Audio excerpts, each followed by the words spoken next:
What, you have a podcast? Really? Computer, show the historical documents. It's just time for a theocratic monarchy. King Trump, for life. Let's go. I said, no, Sean, I'm going to be a dictator. I said that. Hello, friends and enemies, and welcome to another episode of Recovery from Politics Podcast. I am your host, Kyle Frame, and today is Friday, June 21st, 2024. So, there was some shenanigans yesterday in the Supreme Court. Nothing too major, something a little disappointing, but obviously they didn't get to the big cases.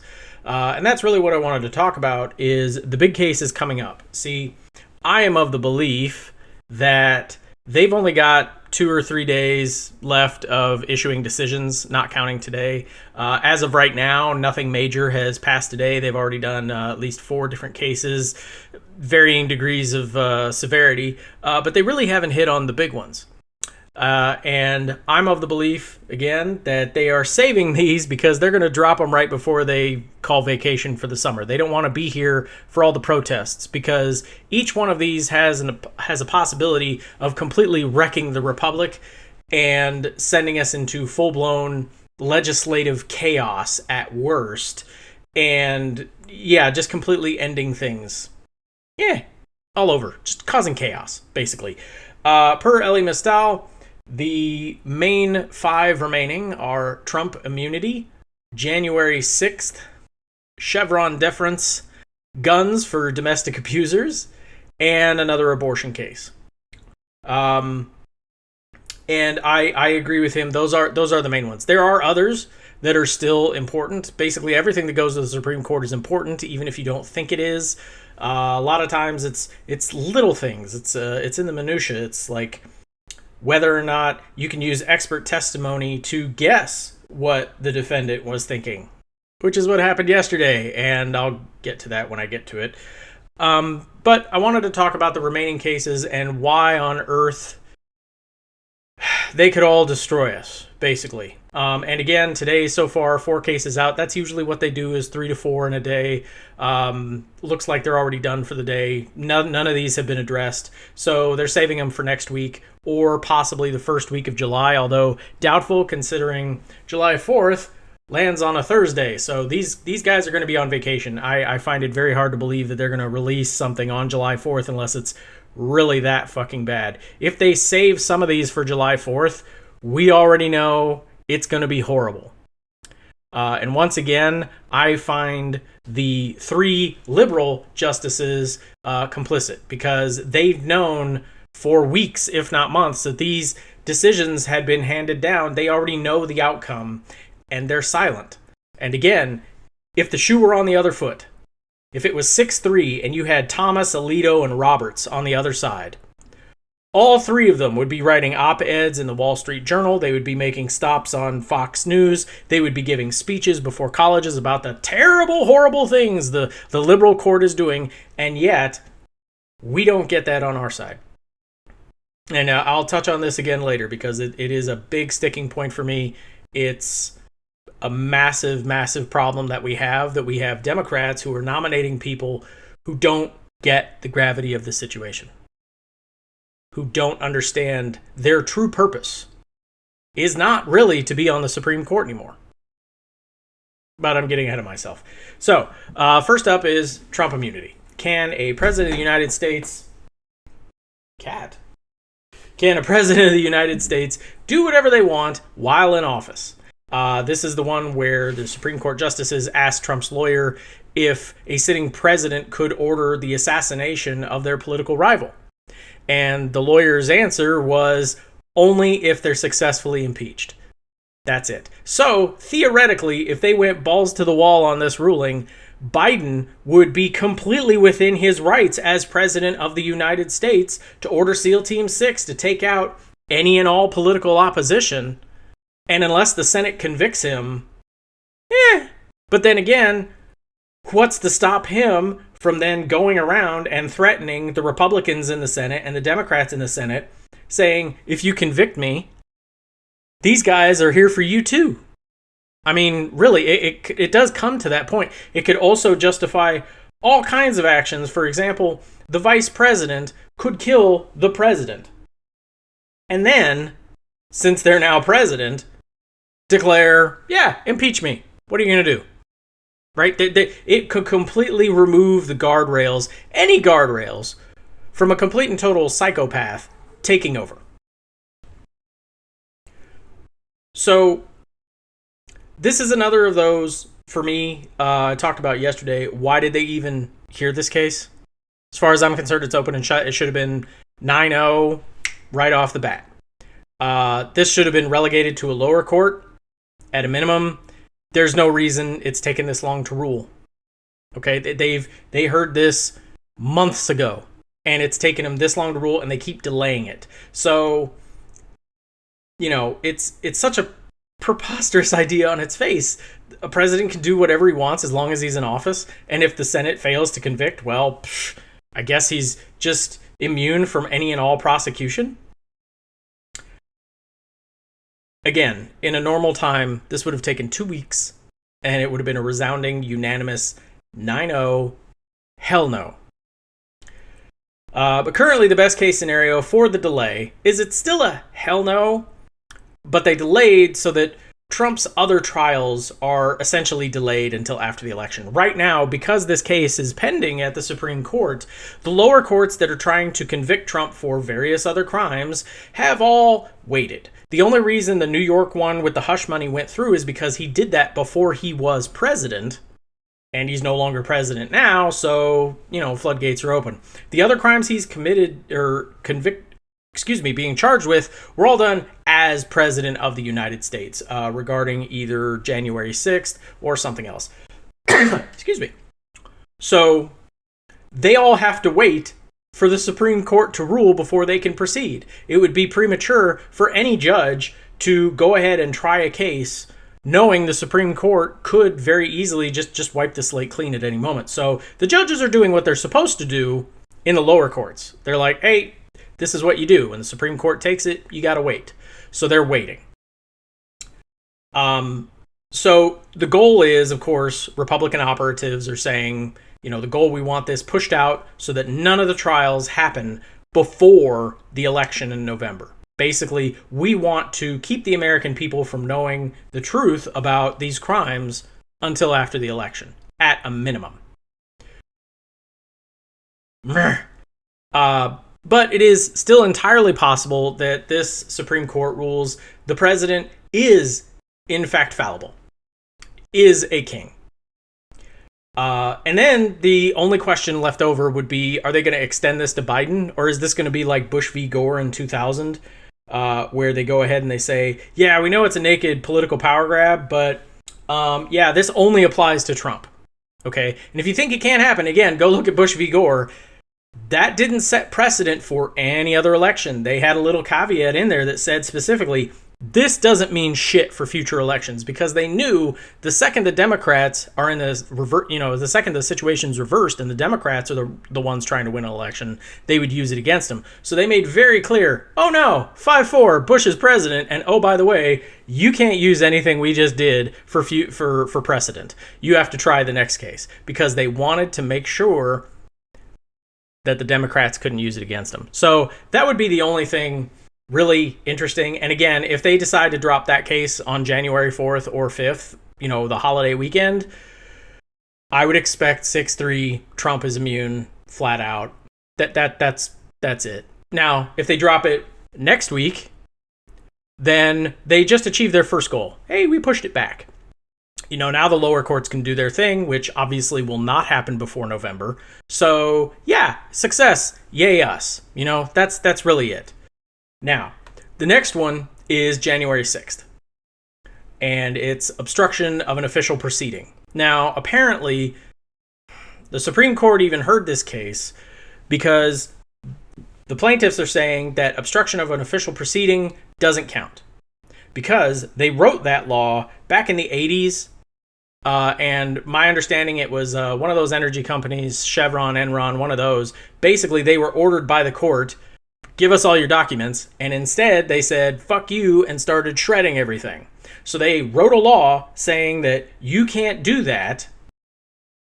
You've been ordered officially to bring all your documents to this proceeding, kind of a deal. So the plaintiffs are arguing, there's nothing in that law that says anything about obstructing Congress.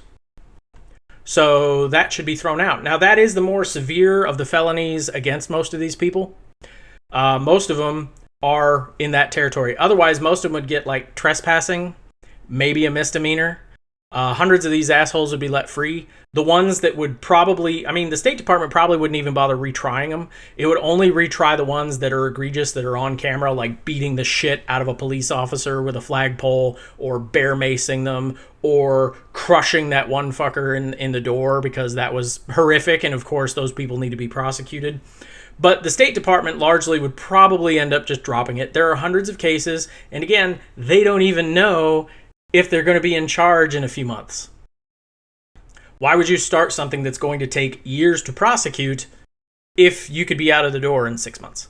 So this one, I don't know. Knowing how the Supreme Court, especially this one, likes to go to originalist arguments, which is bullshit, I expect a 7-2 decision. I really do. With Justice Jackson joining the majority. Okay? Because Jackson has this habit of siding with the majority because, well, the conservatives have a point. The law technically doesn't say exactly what's going on here. She's extremely literal in her translation of the law, which puts her as basically the Democratic version of originalist right there with the fucking conservatives. So yeah, if this one goes through, if it passes, I expect her to be on the side of the majority. 7-2, 6-3, maybe Kavanaugh, because he wants to be loved and wants to throw the left a bone, will vote otherwise. Or maybe Roberts wants to show, no, look, I'm still impartial. The guys on the court who still give a fuck, basically. But I could easily see this be 7-2, let the terrorists go, because as far as I'm concerned, they're terrorists. Like, I know a terrorist when I see one. I view this as akin to saying 9/11 hijackers were only culpable for destruction of private property. No. They were not terrorism. No. Not terrorism. Just destruction of private property. And of course, obviously, this would also help Trump, which is another bone for the conservatives on the court to go ahead and go along with it, because Trump, the other trials, a lot of them have to do with January 6th. If they go ahead and remove one of the main felonies away from it, at a minimum, that's going to put a wrench in everything. Sure, they could prosecute him on other things. There's still incitement of a mob. Basically, there's that kind of stuff. But, it would cause all the prosecutors to immediately pull back and say, well, now we have to take several months off to reevaluate what exactly we're charging him with and make sure our ducks are in a row. So this is another one that, again, the conservatives are going to go ahead and give it to him because they want this thing delayed. And if they can delay it until the poor fucker passes out and dies, then sure, win for them, because then the cases will get dropped and everything will be great. So, yay, us. Excuse me. The next one is about Chevron deference. This is one that I just see as basically it's about the future of just being able to govern properly. This is the one I'm most concerned with. All right. I think a lot of people really don't understand how destructive this one could be. So we already have enough MAGA judges right now, not in the Supreme Court, who are ignoring precedent and are making up the law as they go, right? You've seen them, especially with the abortion cases here in Alabama. Some idiot declared that a zygote is a fetus and a human being and has all the lives and liberties of any one of us. Great. Excuse me. In Texas, you had another fuckwit try to say mifepristone, the abortion aiding drug, is illegal based on, shit he pulled out of his ass. So we already have this problem. And this would make sure that even judges on our side lose ammunition. So basically, the Supreme Court, in its wisdom, way back when, with a case against Chevron, huge environmental disaster, And the justices were like, we don't know about environmental stuff. We're law. We're the law. We can interpret the law. And there's no specific laws to fit your crime, basically. So they said, okay, here's what we're going to do. The experts, the scientists, the actual environmental people that the government has hired working in the EPA and the Justice Department and all these places, like, they all know what they're talking about. We don't. We're the judge. So rather than us just interpreting a law, we're going to lean and defer onto the experts. So if the EPA says these guys have been fucking around and they deserve to find out, the judge, especially a liberal judge, will be like, yeah, the experts say you need to find out. I'm agreeing with them. It gives the judges a way to defer to, not the law, to the experts, to scientists, to whoever. And this isn't just the EPA. The EPA is obviously the one that conservatives are most angry with because it stops them from polluting in their neighbor's yard. They really hate that one. So if you remove this, if they shoot it down, which everyone predicts they're basically about to, 6-3, maybe 7-2 again. We don't know about Jackson anymore. She's not the champion we thought she was. But the EPA wouldn't be able to regulate anyone or anything without Congress passing a specific non-vague law. And that's really what they want. Congress would have to write a law that says you cannot pollute in all American rivers. Let's say they wrote that. They wrote, you can't do that. And without Chevron deference, somebody could then go ahead and be like, well, I didn't pollute in the river. I polluted in the lake. And yeah, the lake pours into the river, but that wasn't me. I poured into the lake. That's a different body of water. Congress said don't pollute rivers. I did not pollute a river. The EPA could step in and be like, motherfucker, you knew what you were doing. And the judge, liberal or Republican, could then turn around and be like, yeah, dude, you're fucking stupid. We're not doing this. We know what the intent of the law is, and the experts are on our side. Without Chevron deference, a bad faith judge, which we have a lot of, could be like, yeah, there's no law saying you can't pollute in lakes. It's only rivers, man. I guess you're allowed. And that's the end of it. So that's just for the EPA. The Federal Trade Commission wouldn't be able to prosecute bad actors on Wall Street. There are a lot of financial crimes and regulations that the FTC goes ahead and puts into effect. Well, if you don't do that, they're going to have problems. Pardon me while I turn a page. Roar. Another one that the Republicans are really looking to gut is the CFPB, the Consumer Financial Protection Bureau. This was Elizabeth Warren's baby way back in the day under Obama. It would essentially cease to exist. Congress, it's still such a new agency that there are no specific laws written for it. There's just the founding document, which of course was very vague because it's a founding document. Basically, this would trash that entire bureau.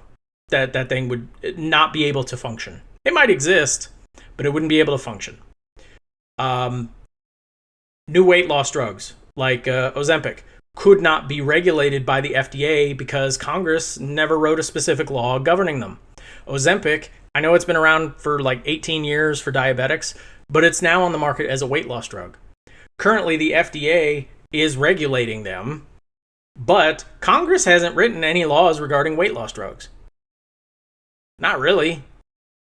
And specifically, not the way we did this. And just remember, the court recently got rid of bump stocks because Justice Thomas wrote an opinion that says a bump stock doesn't turn a rifle into a machine gun because if you look at the point of view of the rifle, the trigger's only been pulled once and a single bullet goes out. He did not bother to take the point of view of the shooter who's like, I pulled the trigger once, and multiple bullets came out, or the view of the victim who's like, I know a machine gun when I see and hear one. No, these justices are so fucking backwards. They took the point of view of the fucking rifle. That's crazy. So we already know these justices would find loopholes to allow dangerous drugs, any drugs that they like, onto the market. They could say, well, Ozempic technically isn't a weight loss drug because it's not a pill. It's a shot. That's different. The law says pills. Now I'm guessing here, but yes. Or also the fact that Ozempic doesn't really do what normal weight loss drugs do. A lot of weight loss drugs, you ingest them, right? They go into your stomach and they do something to your stomach. Ozempic doesn't do that. Ozempic goes into your brain and fucks around up there with all kinds of different hormones. And it makes you, it's a different mechanism to achieve the same goal. They could easily argue, just like they did that a bump stock doesn't turn a rifle into an automatic weapon. They could go ahead and argue, the law doesn't say anything about this. So, yeah, the FDA can't do it. And again, because we just had that stupid bump stock thing, we know these justices are not operating in good faith. We know if they like it, they will find a way to go ahead and let it in. If they hate it, they will go ahead and find a way to make it not work. It's absolutely crazy. And this one, more than any other, single-handedly guarantees, whether Biden wins or not in November, that our children and our grandchildren will inherit a broken and burning world. This one passes, and it really doesn't matter if Biden wins, okay? He will have no agency within his own executive branch. He will be entirely dependent on Congress, which, thanks to the Senate and the stupid Democrats, the filibuster's still there. And they will stop any and all legislation. So this whole thing to me is like, this is the one that could absolutely fuck over everything. If you like Democrats, if you like their agenda, shit, I don't care. If you're a socialist and you're like, I want socialists to take over. If the entire Congress were, if the president ever became a socialist and socialists didn't have a supermajority in both the House and the Senate, this one decision would guarantee they would get nothing done.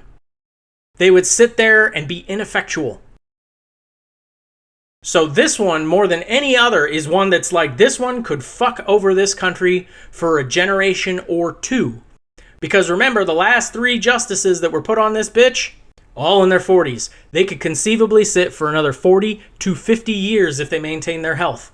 So we're really hoping that Kavanaugh has a pickled liver and keels over during a right time when there's a Democratic president and a Democratic Senate that doesn't have their head up their ass. And even then, that won't matter because Biden's one pick sides with the conservatives way more often than she should because she's a lefty originalist. Well, the law doesn't say that. Letter of the law all the way down. So there's even no guarantee if Biden wins, if the Democrats maintain control of the Senate. And yeah, Alito and Thomas and Sotomayor, they all go off either retiring or die. And he has 3 openings. And he's going to replace them all with the same type that he already has. If he goes ahead and copies Miss Jackson, we're just going to have 3 more justices on the Supreme Court who sit there and be like, the law doesn't say that specifically. And we're going to the letter of the law.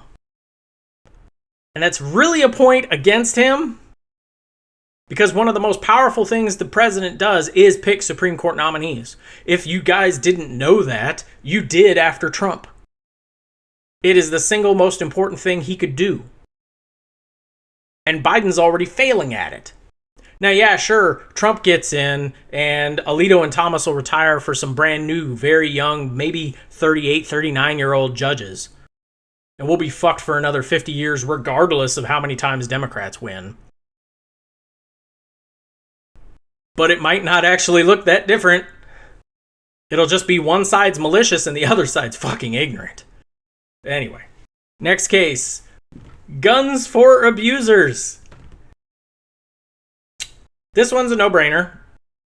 Basically, they're saying that if you have, in certain states, if your spouse or loved one gets a restraining order against you and says, this motherfucker abuses me, you are not allowed to have guns. The people who hate this particular rule say, if you're the guy, right, where's my jury? Where's my day in court?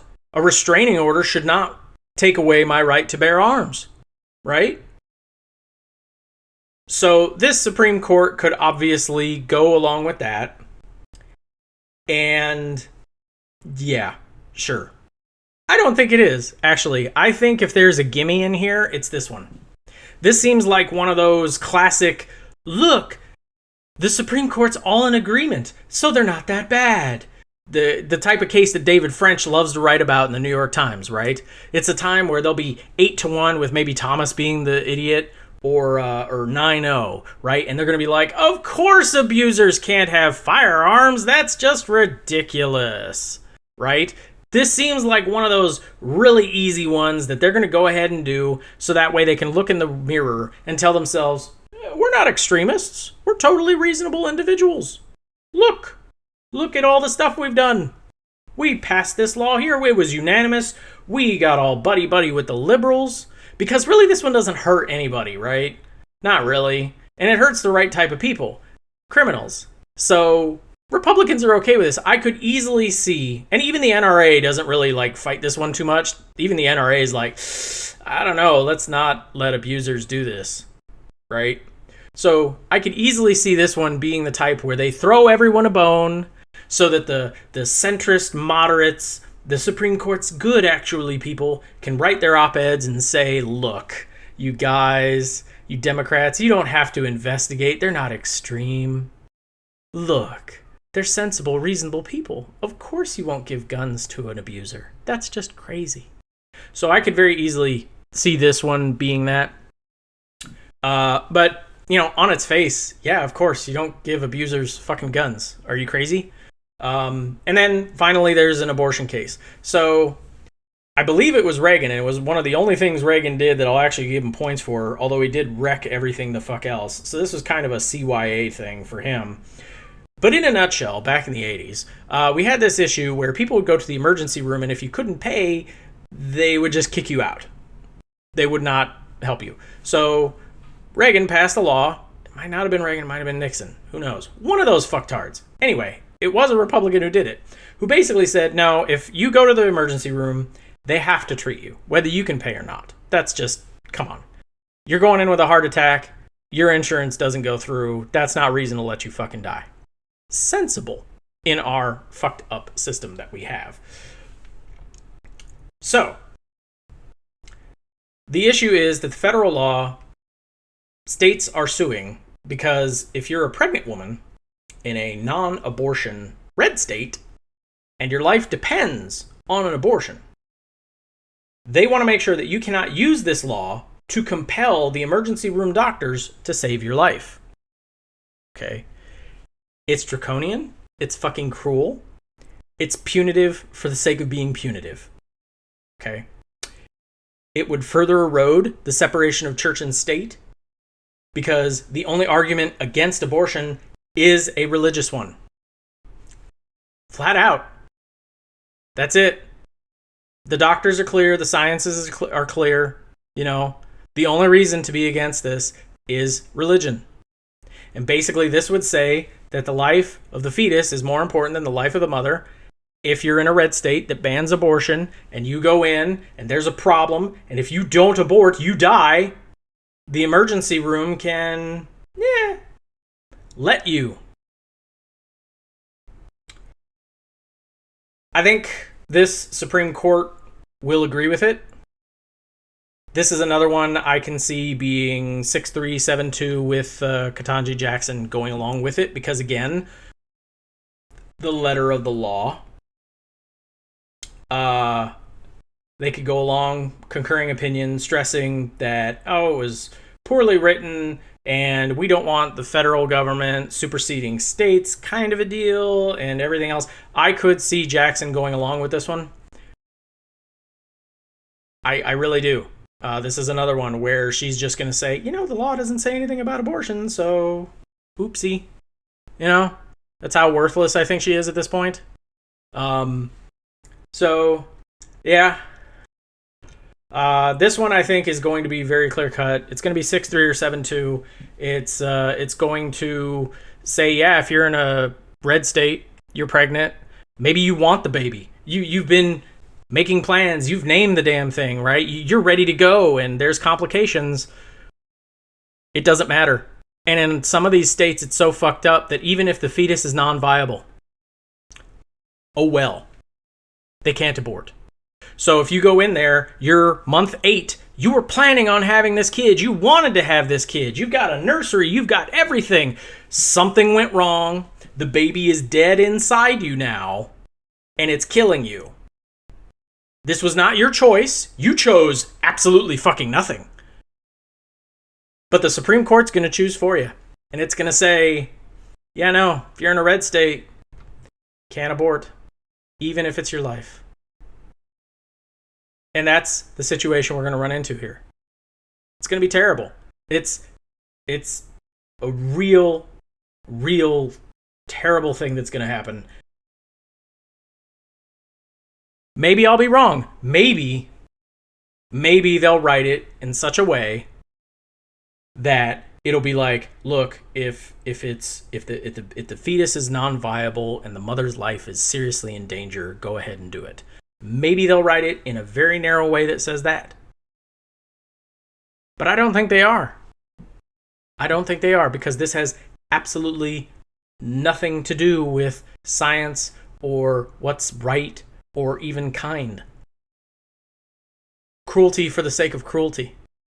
They want to make sex punitive. That's what it is. They see somebody who, you're a woman, you're married, you wanted to have this baby. 8 months in, shit goes wrong. You die on the operating table, or you just die because the ER can't help you. They see that as the cost of doing business, because their goal is to make sex punitive. Just for the women, by the way. Men can still go around and do whatever the fuck they want. They have yet to deal with any kind of issue along those lines. Strictly for women. This is strictly for women. It is punitive. It is criminal what they're about to do. I think they're going to keep doing it. Finally, it should be noted, and I'll just say it again because I think this is very important. It's important to me. Biden has appointed one justice, and he has chosen a centrist pragmatist. We all had hopes, right? She's the first former public defender to be put on the Supreme Court. We were kind of hoping. But yesterday there was a case, I believe it was Diaz, where she sided with the conservatives, that an expert can come in and say, well, I don't know about this person right here, but, in most cases, yeah, that's how they act. They can just come in and make a general statement, and that can be used to prosecute you. She ruled for that. She ruled in favor of that. That's batshit. Now, I can understand, I don't even understand. It's fucking crazy. Her justification for it was this kind of, expert opinion, this generalization is very important when it comes to women being abused or raped. You always hear well, why didn't she call the cops? Why didn't she, accuse the guy immediately? And so you need an expert to go up on the stand and say, yeah, it's totally normal for women who have been violated to try to hide it, to feel immense shame, and to just make it want to go away. And then because of the trauma over the course of years, it's reopened, and they're like, okay, now I want to do something about it. Maybe they're in a better place. They're safe. So you need an expert to go ahead and say that. But we're not talking about criminal defense. We're talking about criminal prosecution. And personally, given that the bar of guilty versus not guilty is so high, beyond a reasonable doubt, I think if the state's going to prosecute you, it cannot be on, well, the experts say most criminals do it this way. That's bullshit. And I think in a real world, we would basically say prosecutors cannot use this tactic. Prosecutors cannot bring in experts to make grand, sweeping generalizations on a crime. But Miss Jackson went ahead and voted along with the majority, 7-2. That's another problem I have with this. This was passing with or without her. She didn't have to. She could have voted no, just co-signed on to Sotomayor or Kagan's dissent.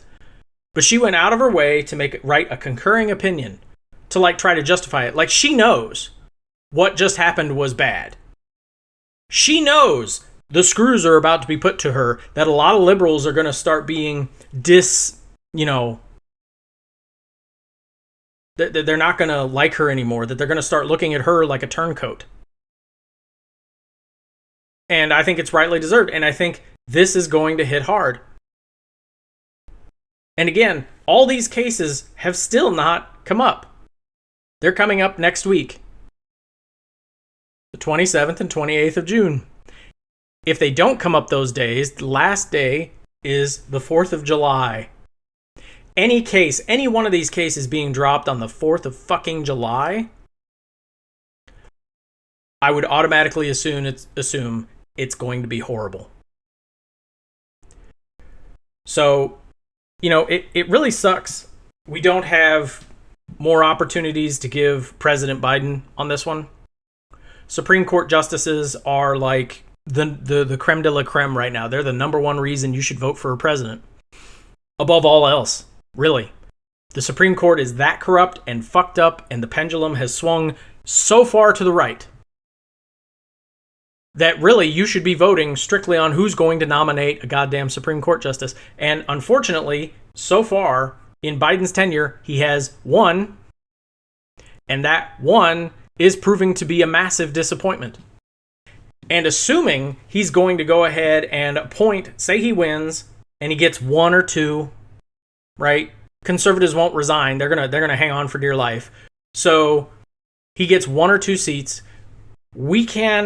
We only have past experience to tell us what he's about to do again. And he's going to pick somebody else like Jackson, probably. Unless he sees actually what she's done. He's like, oh, fuck, I need to course correct.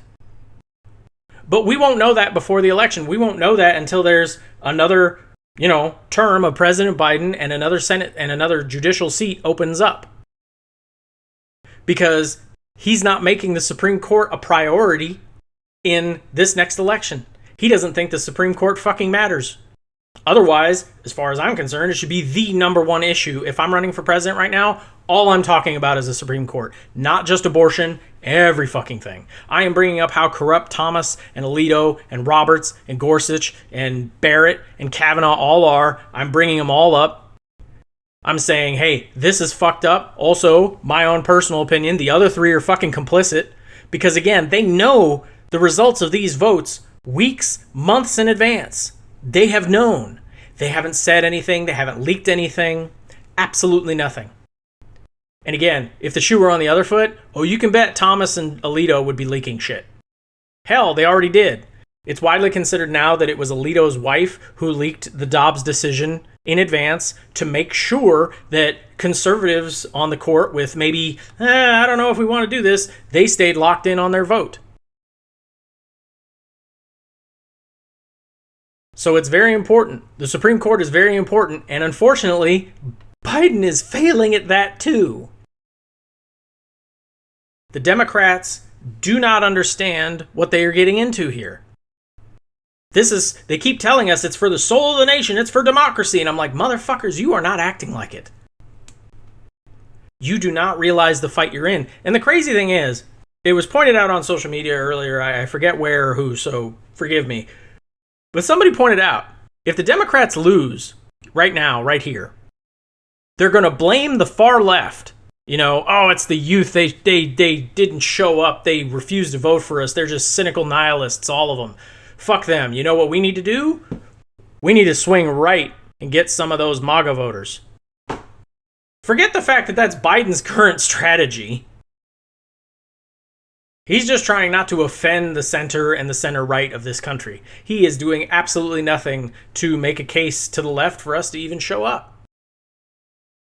So it really bothers me that the Supreme Court has got 5-6 decisions left in it that are fundamentally going to change this country. And they're saving them for potentially a holiday weekend. They're going to drop them right before they go on vacation because the last thing they want to see are protests from the dirty normies.